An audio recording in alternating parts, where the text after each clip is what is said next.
अब रुक करते हैं कुछ खबरों की ओर। इंदौर में येन अकादमी और एक्रोपॉलिसी कॉलेज के संयुक्त तत्वाधान में जागरूकता कार्यक्रम आयोजित किया गया, जहां जापान में रोजगार की संभावनाओं में भारतीय छात्र छात्राओं की हिस्सेदारी को बढ़ाने के उद्देश्य से इसका आयोजन किया गया। इसमें येन अकादमी के चयनित छात्रों को प्रदेश के उच्च शिक्षा मंत्री मोहन यादव ने संयुक्त रूप से नियुक्ति पत्र दिया। देखिए इस रिपोर्ट में। अकादमी मध्य भारत की एक ऐसी शैक्षणिक संस्था है जो जापानी लैंग्वेज में छात्रों को शिक्षा हासिल कराती है। संस्था द्वारा भारतीय छात्रों को जापान में रोजगार भी दिलाया जा रहा है। इसी कड़ी में येन अकादमी ने जापान में अलग अलग मल्टीनेशनल कंपनियों में 16 छात्रों का चयन किया है। इंदौर के एक्रोपोलिस कॉलेज में हुए गरिमामय कार्यक्रम में इन 16 चयनित छात्रों में से 5 छात्रों को इंदौर में मध्य प्रदेश के उच्च शिक्षा मंत्री मोहन यादव ने नियुक्ति पत्र दिया। वहीं बाकी 11 चयनित छात्रों को भी नियुक्ति पत्र दिया जाएगा। जितने भी महाविद्यालय विश्वविद्यालय है वो नई शिक्षा नीति के अंतर्गत अब इसमें और गुंजाइश दे दी है। अभी तक आप में से कई सारे जो बच्चे पढ़ के गए होंगे, वो विशेष साइंस का बच्चा उसके आर्ट में पढ़ने की इच्छा थी तो भी चांस नहीं था, उस दिशा में ले जाने के लिए माननीय मोदी जी की नई शिक्षा नीति आई है।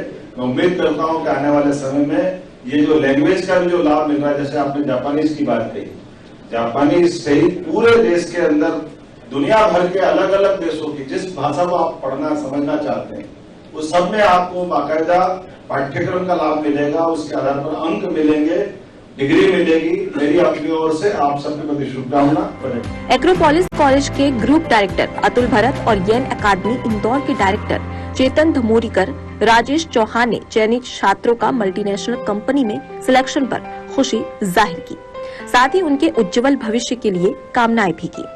इनका कहना है कि येन अकादमी मध्य भारत में एक ऐसी संस्था है जिसके द्वारा छात्रों को इंजीनियरिंग और मैनेजमेंट सहित अन्य विधाओं में जापानी लैंग्वेज में कोर्स कराए जाते हैं और उन्हें जापान में ही प्लेसमेंट दिया जाता है।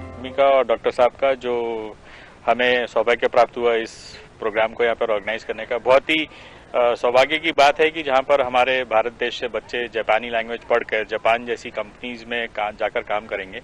हम पूरी दुनिया जानती है कि जापान की टेक्नोलॉजी पूरी दुनिया में सबसे अच्छी होती है और वहाँ का जो प्रोफेशनलिज्म है, वहाँ की जो टेक्नोलॉजी है वो बहुत ज़्यादा रिसर्च बेस्ड होती है। और ये एक अपॉर्चुनिटी है नेशनल स्किल डेवलपमेंट कॉर्पोरेशन के थ्रू, जो येन अकेडमी अपना एक जो कोर्स और उसकी जो बच्चों की ट्रेनिंग करेगा। हमारे यहाँ से जापान से भी लोग हमारे यहाँ पे आते हैं और बच्चों को जापानीज लैंग्वेज पढ़ाते हैं। जापानीज लैंग्वेज पढ़ने का जो मुख्य उद्देश्य है वो है रोजगार।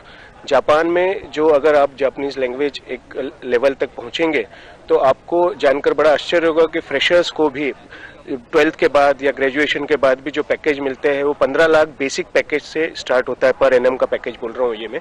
और ये जो प्रोग्राम है इसको TITP कहा जाता है। इसको सेंट्रल गवर्नमेंट स्किल डेवलपमेंट के अंतर्गत ये प्रोग्राम आता है, जिसमें भारत सरकार और जापानीज सरकार द्वारा एक MOU करार किया गया है।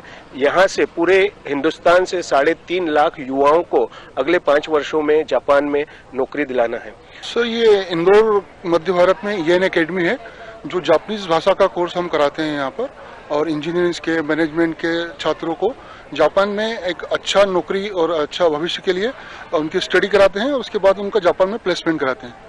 तो अभी कोविड के बाद से अभी करीब 16 बच्चों का सिलेक्शन पूरे MP से हुआ है। तो आज हमने 5 बच्चों को यहाँ पर ऑफर लेटर देने के लिए मंत्री माननीय डॉक्टर मोहन यादव जी के द्वारा दिया गया है और बाकी 11 बच्चों का भी सिलेक्शन हो चुका है।